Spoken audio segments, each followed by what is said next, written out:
I think we'll make a start. As I said, welcome everybody.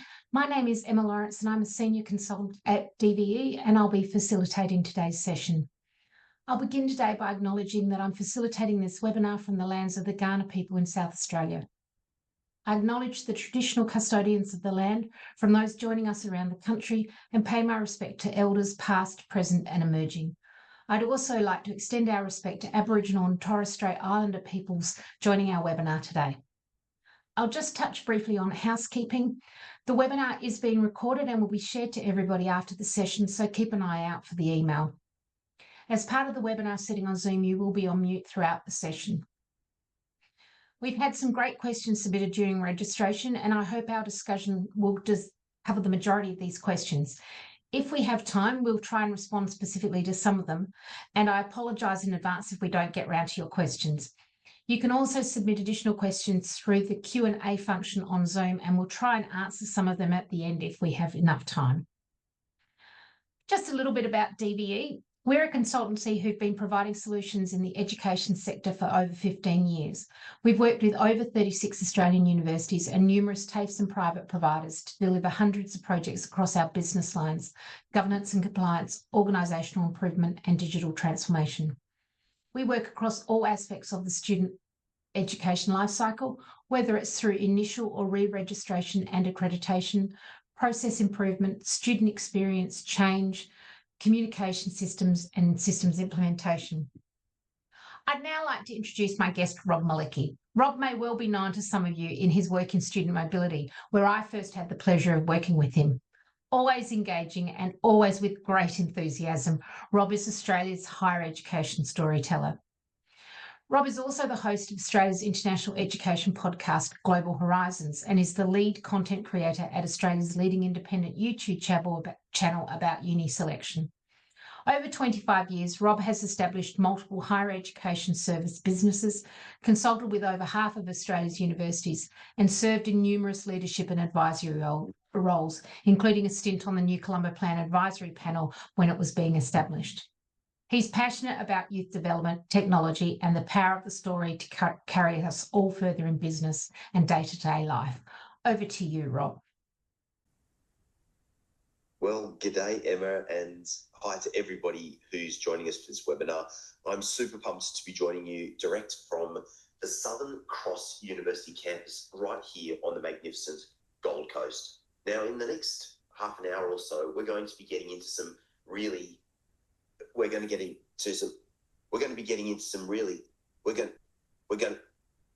actually, I was just playing with you. I'm actually coming to you live today from Macquarie University right here in Sydney. And for those of you who are watching along here on the webinar, I have a pretty important question for you.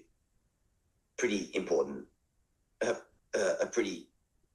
This genuinely is an important question for all of us watching this webinar today, although I'm posing it to you now from the University of Tasmania in Launceston. And my question to you is this: in a world where everything can be generated, from video to text to images, how do you know what is even real? And how do we know what we can trust? How will people make decisions when they don't know who or what to trust? And how do you even know what's real when nothing is real anymore?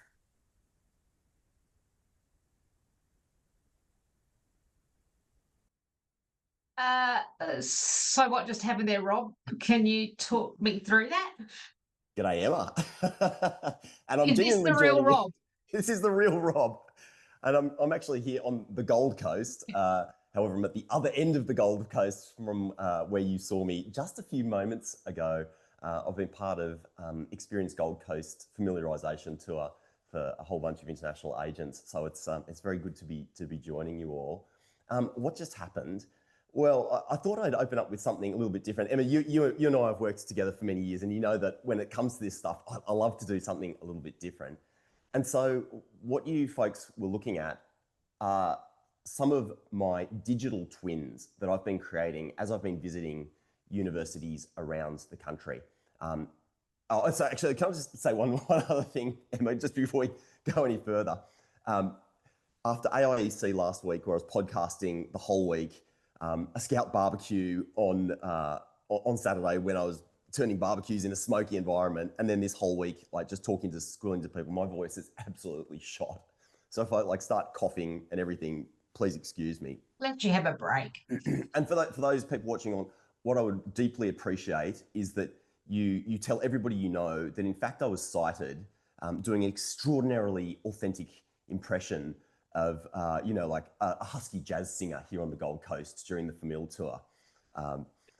So AI, Emma, essentially is what I wanted to put in front of people, because my fundamental belief is that the world is changing incredibly fast right now. And that presents both an opportunity and a threat in terms of the work that we do, marketing, with our branding, with our student recruitment. And I'm sure we're going to dive into a lot of that as we go forward. Excellent. Excellent. So my experience of student recruitment was in the last century, which shows how old I am. Back then, for me, it consisted of lugging of boxes of heavy prospectuses around to careers events at schools, and then schlepping those boxes around country schools as part of the tertiary admissions centre roadshows, and then having brief conversations with school students about their options and thrusting a prospectus at them and hoping it might result in a TAC application preference. I know the sands have shifted dramatically since then. Can you bring me into the 21st century with the current approach to student recruitment? Yeah. Yeah, look, in some ways, some things have changed dramatically and some stuff hasn't changed at all. I mean, you still have some of those legacy landscape items, the big old careers fairs still take part. A lot of work, people heading out to individual schools and the like. I think for me, that the thing that's changed the most and is changing the most as we speak is this move towards specificity and hyper personalization. If you think about Generation GPT, and they're sitting doing whatever kind of work they're doing, they're on ChatGPT. People are no longer using Google. They're jumping on ChatGPT and interacting, and then ChatGPT is prompting them, saying, "Oh, now would you also like?" And the tools are getting to know you as you work with them. People are starting to become familiar and comfortable with this idea that technology shouldn't just speak and tell us a thing. It should make it true for us as an individual. And so over the last kind of decade, you imagine, back in the day, you probably had a version of your prospectus for international students and a version for domestic students. You may have had prospectuses based on faculty and the like. But that's just not enough these days. What the consumer is wanting more and more is like, answer my specific question. I don't want to trawl a website. I don't want to have to spend time looking for it. I want just my exact answer right now. Yeah. So that immediacy, which we didn't have back 25 years ago, there wasn't, it was, well, here's the thing, you need to read up, you need to do the work. We might have websites that you could look at, but they were generic. Yeah, and I think that served its purpose at the time. But, we respond, as humans, we respond to our environment. So as social media evolved, so did our tastes for interacting with people and consuming content. And we're diving into this right now, with AI content, whether that's video or audio or text. This is just this massive wave that's breaking. Whether we like it or not, that's the truth. It's here, it's coming, it's going to wash a lot away. So we have to embrace it or be left behind very quickly. Yeah. So you've set up choosing your university. Can you explain how that came to be and what problem is it solving? Yeah, it was an accident. It's like, as I say, like some of the best things that you do in your life are just accidents. So pre-COVID, I was running a study abroad company called AIM Overseas. It was an outbound study abroad provider. We were sending about 1,000 students on overseas study programs every year. Awesome company, impactful, wonderful, profitable, everything that you would want in a business, essentially. And at some point on that journey, I'd been at Western Sydney University, and the thought kind of occurred to me, hang on a second, like I get to visit all these universities as part of my work, but my colleagues in learning abroad don't. So I whipped out my phone. Where's my phone? Whipped out my phone and, shot this terrible iPhone 7 bumpy video on WSU and just threw it up on the internet and forgot about it. 18 months later, I stumbled across it again and it had thousands and thousands of views on it. And I remember looking at that saying, why? Why did a bad bit of content get traction? And here's one of the things I think is critical for people watching along. If you're in the marketing space, if you're in the branding space, is the curiosity, right? I said, why? And so I did some digging. And of course, the first thing I discovered was that if you searched for Western Sydney, all of the top videos on YouTube that came up were published by Western Sydney Uni until you hit my crap little video about 15 down. And it was one of the first sort of independent videos that was up there. And so I just thought, oh, well, as I'm traveling around, I'll do independent review videos. And so over the number of years, just kind of started layering that up and that got traction. One of the things that happened very quickly was that people started asking questions on the channel. So if you hit the channel, you'll see that it's very active. Like every video's got comments on it.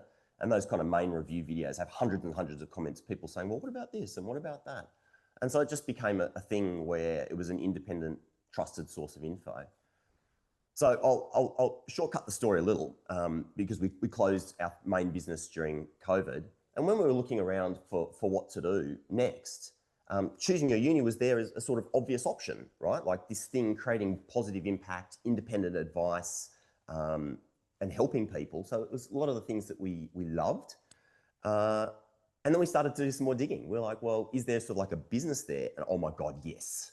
Yes, in terms of the complexity of the journey for students, and this will speak to a lot of people here, the complexity that people have to go through. If you are in New South Wales, just across the border down here, and you wanted to come to study in Queensland, like you're in a whole different system if you're a domestic student. Different language, different deadlines, maybe nobody that can help you and advise. And we just had this realization that there was an opportunity to create something that really guided people through that complexity. So that was the kind of concept behind creating it, was create this AI-powered platform that takes that user wherever they are beginning from and guides them on their individual journey to their right match. And so who's it aimed at? Any prospective student. When you build a business, you want to be able to test quickly. So our first port of call were our local high schools. Before we actually started building anything, we had about 35 conversations with uni people, parents, prospective students, students hitting years 11 and 12, high schools, so principals, careers advisors. I mean, tons of conversations. And overwhelmingly, people said, yeah, this is a problem. It's a gap. And so that kind of drove us to start to build our solution. And so since then, we've been working with a handful of our local schools, doing a lot of work. We've presented sessions to hundreds of students where we put the technology in front of them. They've used it, broken it, told us what they want to see in there, and we've continued to develop it from there. So initially, it was really focused in on domestic, but it's just an open platform. So about 20% of our users come from around the world. And are they the traditional year 11s and 12s who've made those subject decisions already, or are you seeing people engaging or students engaging with it, earlier than that? Yeah, across the board. I mean, we've had students in year 9. We've had, through obviously 10, 11, 12, parents. So we've got a parent option there. So parents can get in there and either use the tools and explore all the information themselves.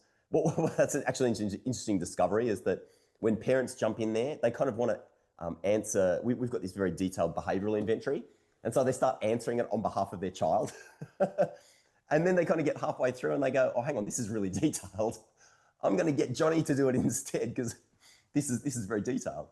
But right through to mature age students and students from like 90 different countries, which has all been organic. We've done a couple of little ad tests, but it's been fascinating. In fact, Emma, it's the thing that you want when you build a project, is that you Yeah. just want things to sort of pop places, and you sort of say, why did it just go off over in Perth? Suddenly we had 40 students register from a particular school, and we have no idea how that happened. It's just passed through a network, or Careers Advisor has seen some content, and then boom, off it goes. So what does it actually do? The idea is that it guides a student using AI technology through to the choices that best align with them. So that's a field of study, a degree in an institution, and then a pathway. So our starting point was that a lot of people, when they go into this journey towards university, they don't know what they don't know. So in fact, here's an example, Emma. I was visiting a university recently, and these days I end up being permitted to tack onto the back of campus tours. And I was at one recently, and there's a very experienced recruiter who had a group of year 11 students there. And I think they'd come from a regional area. So they weren't sort of inner city kids that kind of maybe had, highly educated parents and really knew what uni was about. Yeah. And the first thing this recruiter said to them was, okay, so has anyone got any idea what they want to study at uni? And, the kids were like, what? Yeah. Because, and I was standing at the back, so I said nothing, and I don't want to impose myself. But in my mind, I'm thinking, these kids don't actually know what university is. They're at the start of their journey. They don't even know what university is. When we first were doing our testing, and we were working with a focus group of about a dozen local kids, and we were saying, okay, so this part of it will show you what degree is relevant to you. And there's this silence. And then one of the kids puts his hand up and he says, I hate to sound stupid, but what's a degree? Yeah. And we went, oh, sorry, that should have actually been obvious to us, right? But this is one of the things that when we're marketing and we're trying to recruit students, is we often forget that user experience is so individual. And we make a lot of assumptions that just because these terms are really common in our world, that they might be common in somebody else's. And it's just not true. Yeah. And so this is what I'm saying about like being guided and things being personalized, is that we really have to meet those people exactly where they are in the language that they're familiar with and educate them as we take them on a journey to understand our brand and what we do. Yeah. And that, to some extent, that hasn't changed in the last 25 years. I think that even in my experience, is the difference between, private kids who are coming from a private school where it's very likely that both parents are highly educated, professional people, even to somebody in a lower socioeconomic high school, or a country kid, don't have the same understanding or expectations of an institution than someone who's come from a more privileged background. So that at least that gives me some relief that some things haven't changed in student recruitment. Can I tell you a story there, Emma? So sure. when we were doing our testing, we connected with a careers advisor at a very wealthy school. I obviously won't say which one. And we were talking about how we had this. So this was a concept stage. This is 2 years ago before we built anything. And we were saying, well, everybody's individual, and the best institution for a particular student might not be the one that they've thought of. Maybe a huge inner city metropolitan environment like U Sydney or UTS might not suit that student. And this advisor said to us, oh, no, like I know all of the degrees that match my students.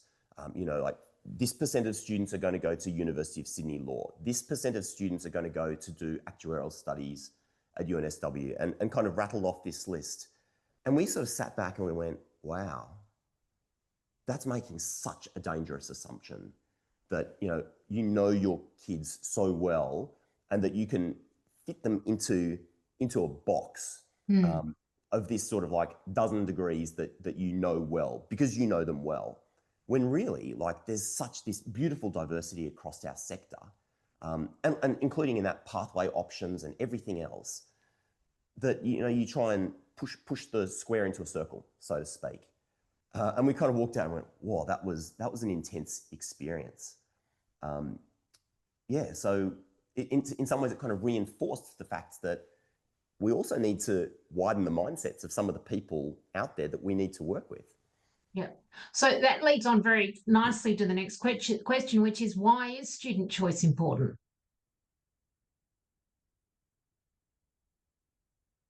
Because if they get it wrong, there are high consequences.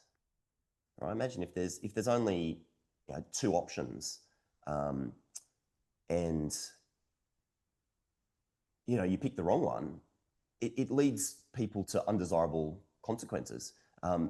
Attrition, we know, is a big issue. Undergraduate attrition, 15% nationally, and there's a big spread in that. There's, between sort of 6 or 7% on the low end, right up to close to 30% undergraduate attrition for some of our regionals. And when you dive into that research and you look at the breakdown, basically 2/3 of that 1 in 7, about 35,000 students in total, essentially drop out of university in their first year because they got their choice wrong. They got the choice of degree wrong, they got the choice of institution wrong, or they got the choice of university full stop wrong. Too much pressure, didn't meet their expectations. There's a whole bunch of points that fall into it. So choice is important because specific options fit people better. And I think that's what we're driving for with higher education, is we want to try to get people to the end of these programs because we know how it changes lives in the long term. But if they haven't got all the components that student needs, we're going to fail. So we need to have choice. So what do you then think then are the key drivers for or how that technology can help can help build retention? I mean, it's a very big factor in most institutions. I suspect that most people who are listening today, retention is a big part of their working lives. Is that, how does that choice then, making a choice in a year 9, how will that lead to a better retention outcome for an institution? Yeah, I think there's two sides to that, right? Obviously, there's the retention element inside an institution itself, and I think institutions are genuinely trying to do better here. I mean, I've seen it across almost every institution, is that there is a big effort to try and provide better support services and personalisation where it's possible, so that students have their option to go and get support. But of course, it's hard to ask for support. It makes us feel like we're a failure. Yeah. So I think if we're only addressing it on that side, then we're never going to fully solve this issue altogether. And that's where the front end, to me, becomes critical. Now, I'm speaking to I'm a marketer at heart, so I'm speaking to my own here, right? But obviously, when we're building our brands, we're pumping up our Instagram or our TikTok channels. We're smashing Google. Actually, this is an interesting one, Emma. So I did some Google AdWords tests. We've spent like $1,000 so far on this in terms of marketing. So the growth's all organic, which is brilliant. But when I did my Google AdWords test, and if there are any specialists in here, you'll know exactly what I'm talking about. When you put in your budget, it sort of gives you a comparison, and it says, well, people like you advertising to the audience like the one you're reaching are spending X. So I'm in there doing like a $100 ad test, so $10 a day for 10 days. And it says, advertisers like you are spending an average of $11,000 per day on Google advertising. And I went, oh, okay, well, I don't know if we're going to get much cut through though. But interestingly, the conversion was awesome, because the thing that we had was brand recognition, because we're essentially advertising against our YouTube channel. So that was a positive. So yeah, it's this interesting thing we have to think about as marketers, is of course we want to be at the top of that search listing. Of course we want to try and have our TikToks or our Instagrams get traction and get organic reach. That's the point of what we do as marketers. But also, if that somehow leads for the wrong person to hit our institution, I don't know, maybe it's not necessarily the best thing. So, and I'm not saying we shouldn't be doing that marketing stuff. Of course, we should be. It's also just about how we're educating our audience that this is definitely the right option for them. Yeah. Because in the end, that's good. That's the win-win for everyone, you know? So, and this is sort of part of the next question I was going to ask you, but it's reflecting on that too, is that, you know, we've had a number of questions pre-submitted about the impact of social media, both good and bad, in influencing potential students to choose an institution. There's also the possibility these days, which wasn't around when I was doing student recruitment, of those students who are unhappy with their institution providing a very negative public face through social media about their experience. So how do institutions work with that in a world where there is a very quick counteraction to something you might put up positively? Is someone who's a bad experience will tell everybody very publicly, very quickly about it. Yeah, I think you respond authentically and openly about it. Like if there's been a mistake, admit a mistake. You know, there's nothing worse than if something has genuinely gone wrong, than people being in denial. So my view, it's like when you go to Google and you're looking at a restaurant and somebody's whinging that the soup was cold and the service was bad, and nothing is more reassuring than somebody seeing all these kind of 5-star reviews and, oh, there's a 2-star review, and then they read it. And then there's the response underneath that says, hey, look, yeah, sorry, we stuffed that up. Please come in, you know, we'll refund you, we'll give you another, you know, a replacement meal, and we will do better. Now, obviously, we're not going to give somebody a replacement degree, but we do need to address that. So very regularly on my channel, because I've got, you know, reviews on every university. Actually, it's not very regularly, it's occasional. I'll have somebody jump in and leave a detailed, whingy comment about their experience. Sorry, that maybe whingy sounds kind of narky, so it's maybe not the flavour I'm going for. But clearly they've had a bad experience. But I say whingy because what they've done is taken their experience and they've generalised across the entire institution. All the lecturers here are racist. All the lecturers here hate people from low SES. This institution is blah, blah, blah. And what I'll always do is put up a comment and say, hey, look, sorry you've had that experience. I'd like to share more, but let's not be general about it. Can we please be specific and say something that might help somebody make a better choice? And invariably they don't respond, or they might come back with something that's genuinely useful, in which case I'm happy to leave it. But if people put up stuff that's just, you know, nasty and negative and don't want to, or even slanderous, I mean, that's just got to go. So you've got to strike this right balance between being authentic in your responses, and open and truthful, because that actually builds trust when people see it. So I don't see feedback as being a problem if we deal with it properly. Yeah. And I suppose it's being aware that, you know, it's that old classic sales pitch that there is always going to be someone, more people will read the complaints than they'll read the positive things.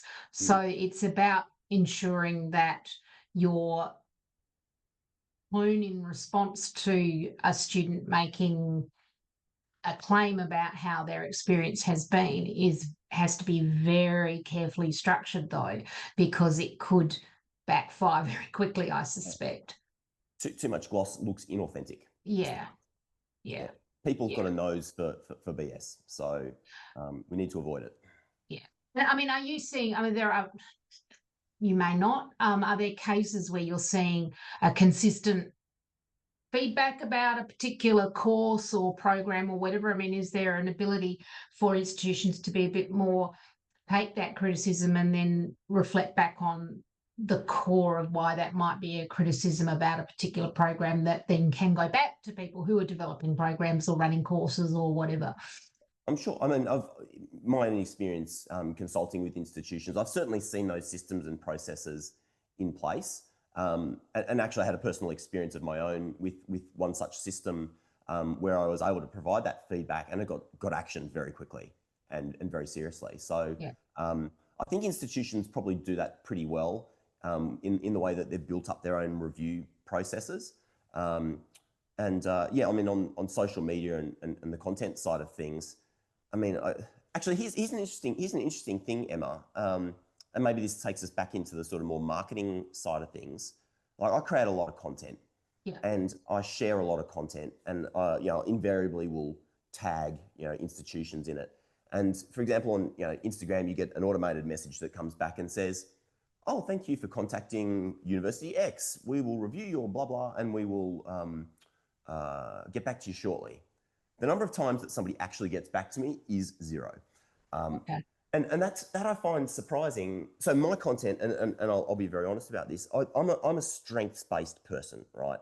So once in a couple of times on the channel, I've had people being like, "This dude is writing reviews and they're all positive. Like, I don't get it."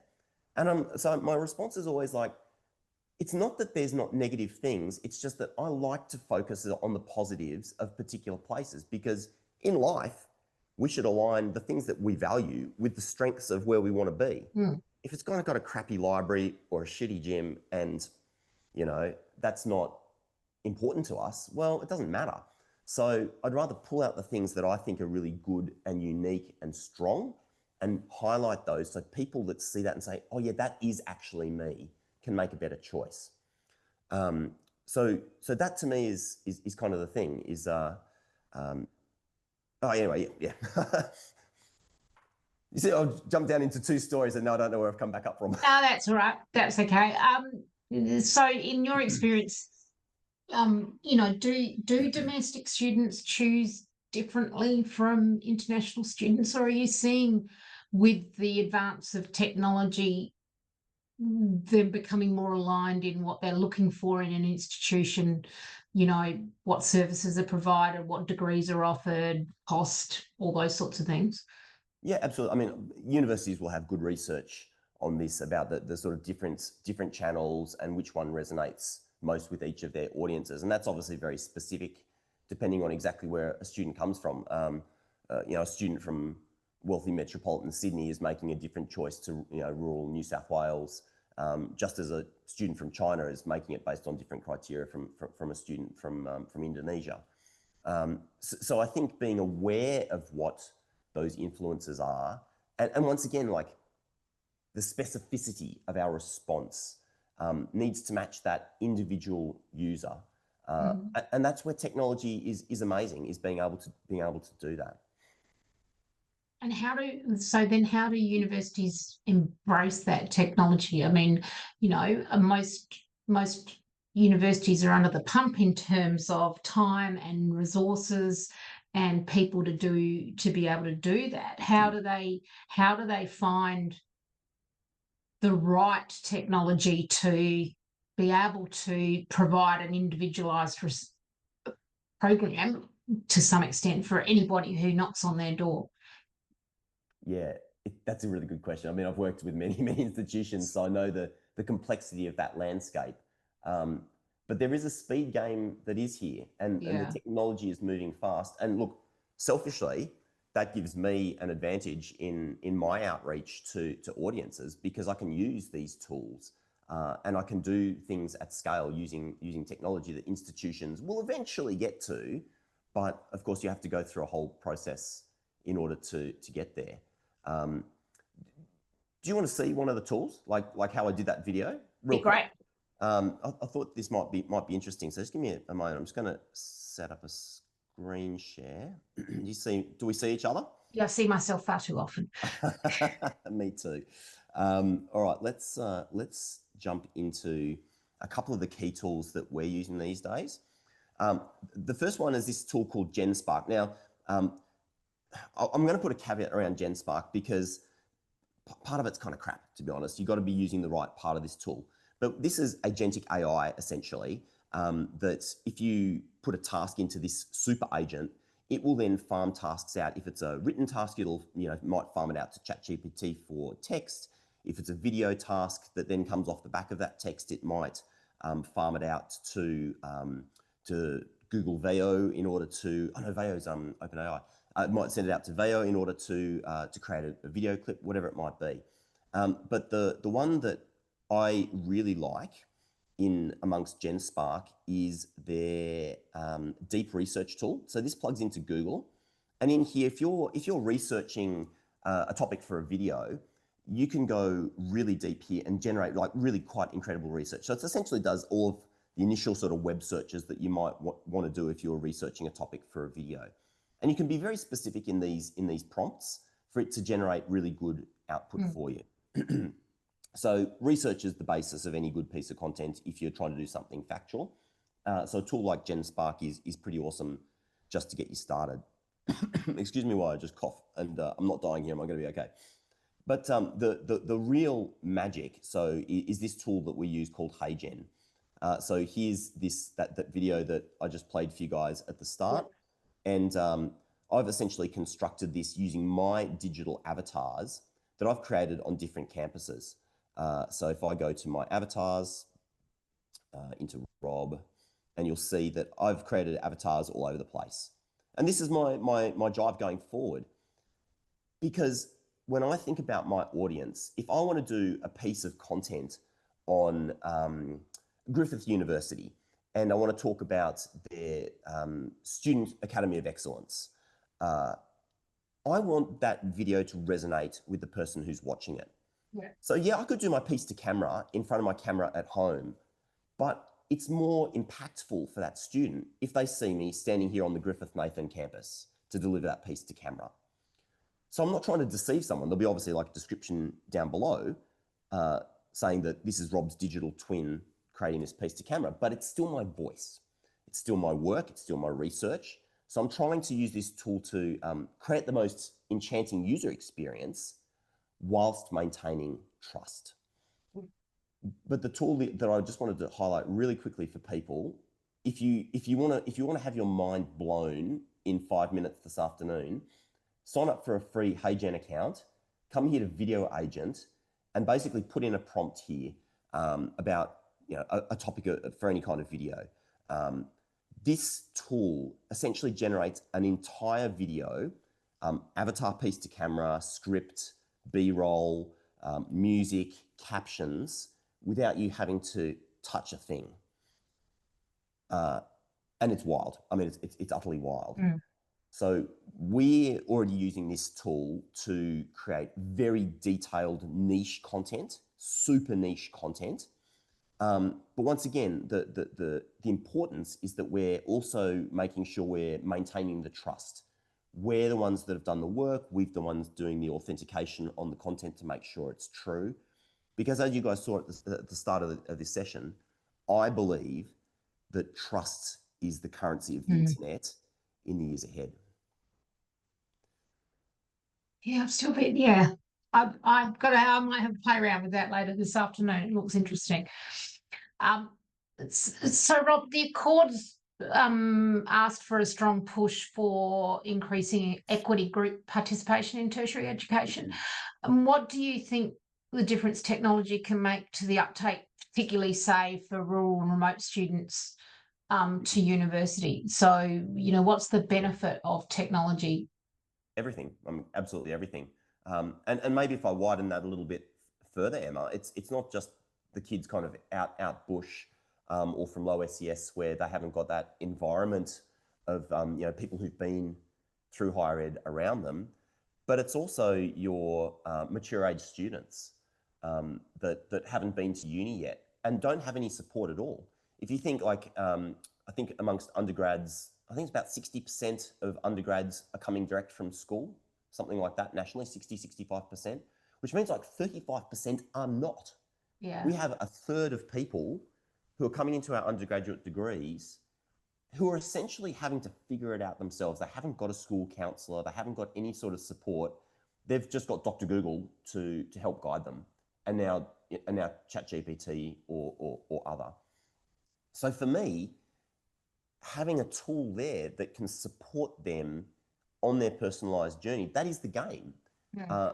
And it's not just about providing information, but it's also about educating them about, what is a pathway? What's an ATAR? What's even a degree? what are my options for this, online versus in person? Like, we have a whole education piece that we need to do here. And having spoken to literally dozens and dozens of universities about this, like, I know this is a challenge for you if you're watching this, because you've got way too many bases you need to cover, and everyone's doing their best, but you can't be everywhere at once. And so that's where I see this, like, having tools that can actually do that work for you, using the technology is essentially invaluable. So in terms of, I mean, what do you think that particularly equity group students, doesn't really matter. What are they looking for in institutions, which would be, which is harder to convey than to a, inner city high school student? What are they looking for? I mean, I think that any kind of consumption, any kind of consumer action is always about an outcome, like the solution to a problem. So for those kids in equity groups or remote, regional and the like, what's the outcome at the end of this? Why would I take the time to study if, what's the end point that I'm going to get at the end of that? The career or the benefits and the like. That to me is the element that they are chasing, because there's other pressures that other people who are more advantaged don't face. So that has to be truthful, number one, absolutely truthful, but very compelling for their personal circumstances. So sorry. I mean, the one thing we haven't sort of dipped into here, but I'm deeply passionate about, is the storytelling element of that. I mean, and I'm sure you're the same, the number of students that I've spoken to, hundreds of students who have come from disadvantage and have been through higher education, and it has fundamentally transformed their life. And, the ripple effect, it fundamentally transformed the lives of their kids, and then off goes the ripple, is extraordinary. And we have to do better. And that's us telling the story. Much better than maybe we currently do.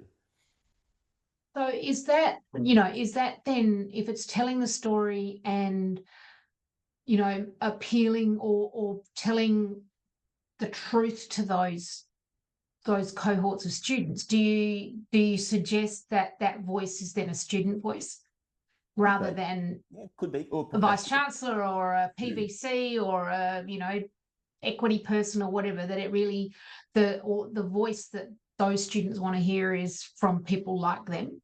It's well, yes, absolutely, but it's all of it. I think the game in marketing, and particularly with social media, has really changed. And this is TikTok's fault, essentially, is that we're not in, like, social media. You used to follow, somebody, and once you followed somebody, you kind of saw more of their stuff. But now it's not about that. Now it's about interest. Now it's about, what am I interested in? What's going to appeal to me? What's going to keep me on that platform longer? And so it might be the vice chancellor for somebody that resonates. It might be, the kid from down the street who ended up going to university and succeeding as a result of it. We don't know.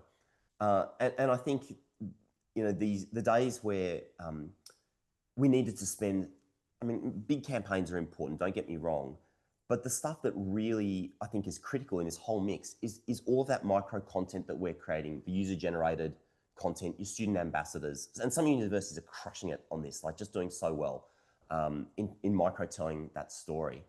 And then it's the people that are genuinely influencers in their field. So I'll give you an example. We did a whole bunch of research when we were building the platform about who were some of those influencers on particular fields of study. There's some language, like we discovered that degree didn't resonate with people's in year 10 and 11, but field of study did. So, okay. So looking at fields of study, and we found this incredible guy in Western Australia studying dentistry, who was just putting out the most awesome content on being a dental student. He would occasionally talk about being at UWA, but really it was just about being a dentist. He has gone on, like, he's a dental influencer, Go figure, a dental influencer now. But his content, and so I met him, I got him on my podcast, we connected, super good guys. If you want to look him up, his name's Peter Nguyen, like in the Vietnamese writing. If you just go to Instagram, Peter Nguyen Dentistry, you're going to find him. His content is amazing. But I have absolutely no doubt that his content has convinced people to become a dentist. Yeah. I have no doubt that his content has convinced people to go to UWA.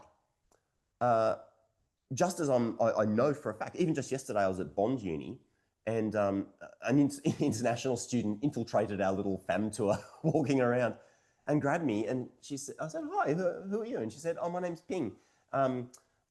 Your video was what made me decide to come to Bond. Okay, that's kind of nice. Now, I know that that wasn't the only factor in it. I haven't got that bigger ego, but I know that's not the only factor. But I also know that that kind of influence is more significant than maybe shows up in our data. Yeah. Because people don't, it's the brand. It's the brand. It's the stuff that we don't necessarily feel. And sometimes people are just looking for that one thing, the one review, the one piece of content that convinces them that this is right for them. And that's where I think that ecosystem is incredibly valuable when we spend time to curate it. So how do you find those people like the dentist in WA? I mean, obviously not, did it off his own bat. How do universities find those people that can be those authentic voices? Because that's the hard thing, because then it becomes less instantaneous and interesting and more like a marketing tool. Mm. So, it's finding that. How do university think also, to some degree, I would assume they want a degree of control over what is said about them too, and luckily for dentistry at UWA, very positive, obviously, had a great experience, but how do you cash in on that? How do institutions cash in on those sorts of people? Like, the best content creator isn't necessarily a student ambassador. They may be, they may not be. They might not even know that they're a good content creator. Content, I think, is something that speaks to people. It certainly speaks to me. It's for people that want to share their truth. Maybe they love the way that the light plays on, a window in a building, and they have a bit of an artistic streak. Maybe they're just good at explaining. Interestingly, some of the stuff that's worked for me on TikTok, and this is the bizarre thing about social, right? Is that I'll spend like half an hour scripting a funny video with a wig and everything, and it'll get like 300 views. I was like, oh, that's a bit of a waste. And then I'll sit in front of my screen doing a screen share of a spreadsheet, and it might get 10,000 views. And you're like, what? Like, why? And this is the thing, is we don't actually know. The proof is in the organic result. Yeah. Now, I'm going to say that one more time. The proof is in the organic result. So I think it's sufficient to reach out and say, does anyone want to give this a crack? Let's give it a crack. And we're going to teach you some skills. So we'll show you how to, I've got a bazillion microphones. Yeah, we'll give you a microphone and we'll show you how to film a little bit, and we'll put you through a training program, and then we're just going to give you a go.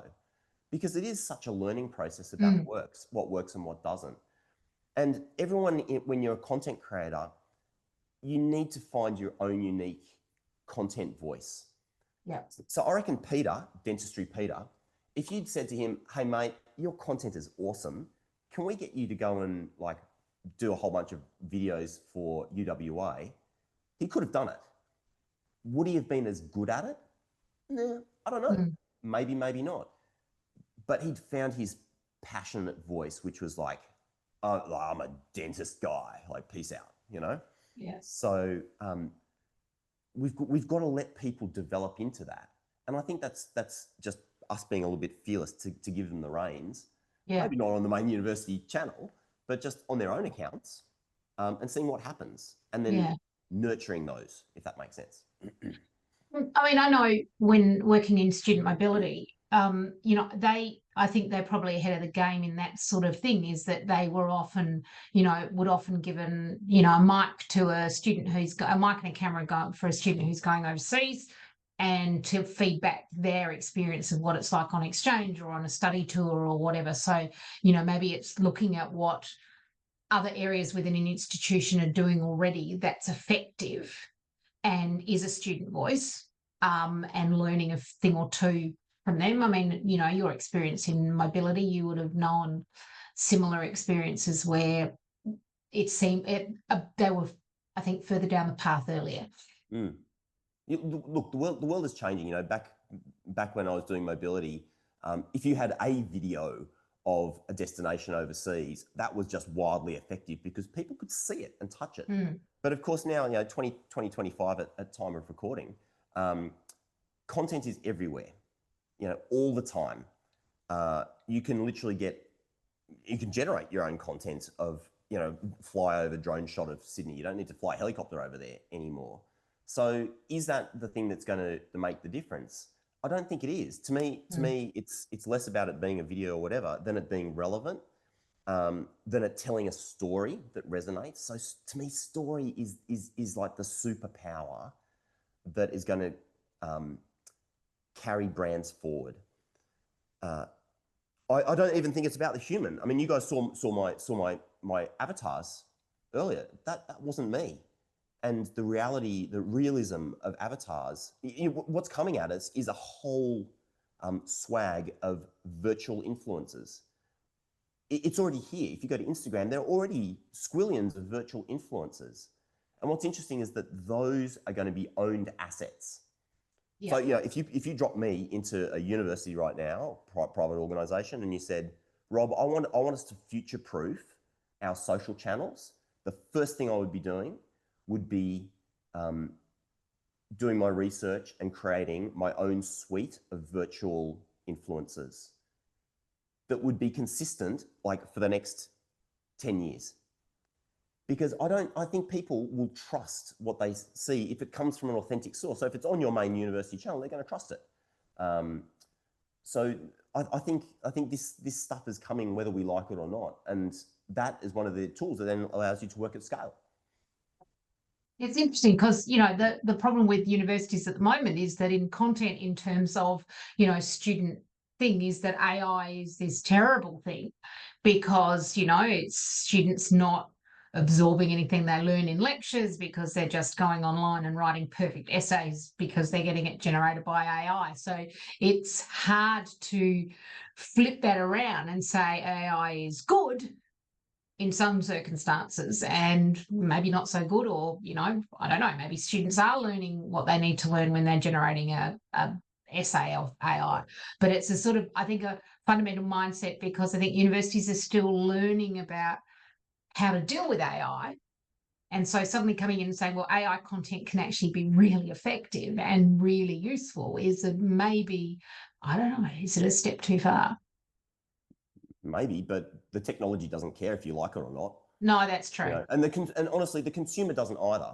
You know, some consumers want to see just someone that looks like them. If it's an Indian student who's trying to make a decision about whether to go to the other side of the world, and seeing somebody, you know, even if it's digital, seeing somebody conveying information to them that looks and sounds and feels like them, is going to resonate more with them. Now, does that mean that it's inauthentic? Well, not necessarily. It depends with what intent you do it and what content you put into it. Because you could go and find, you know, that said student on your own campus and drag them in and media train them and post-produce and blah, blah, blah, blah. You could do that. Or you could use an AI avatar. Yeah. And at the end of the day, the result is exactly the same. So should it matter? I don't know. Like, that's, you know, everyone's going to have to cross that bridge at some point. But scale is coming on fast. Yeah. And speed of response, personalization is becoming the norm. And the risk is, if we don't move quickly, very quickly you get left behind by somebody else. Okay. Now, in our last few minutes, just considering the student voice, because you've talked a lot about student voice, what are the main things that tertiary education institutions should consider to make themselves destinations of choice these days? There's a number. We talked about stories. So to me, story is the real way that you cut through. and this is not going to be new to many people watching here, I'm sure. But it's really hard to do well. But the more that we can tell stories, even if you know that post that you put up only gets like 40 views, but if it's the right people and it's the right story, that makes more of a difference than creating, you know, like students doing stupid stuff during exam week that might blow up.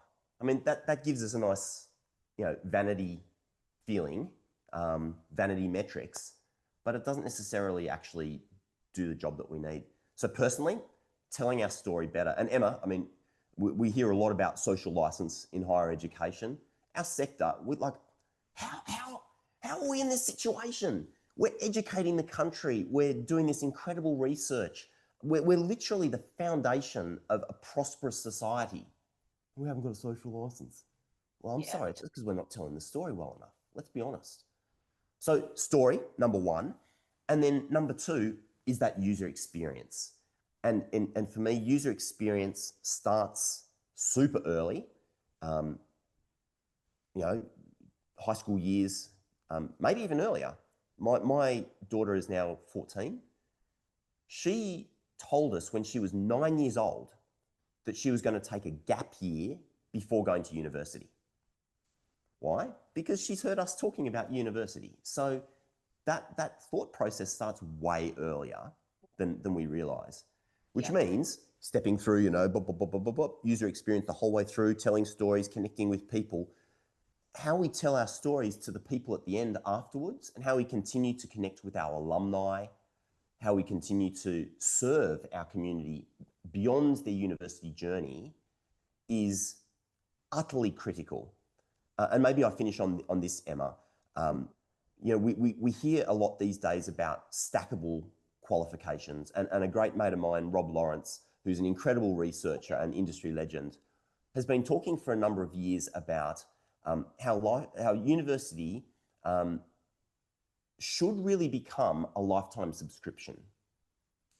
You subscribe essentially to Monash University, you subscribe to Curtin University, you subscribe to QUT at some point in your life. And that institution is there to nurture you the whole way through. It's going to help you get through, you know, maybe an undergrad, maybe you only need a diploma to start with. Maybe you then need to upskill with a short course on AI technology or, you know, robots or whatever's coming next. That an institution is there for us to stack things on top, and it's to continue to nurture.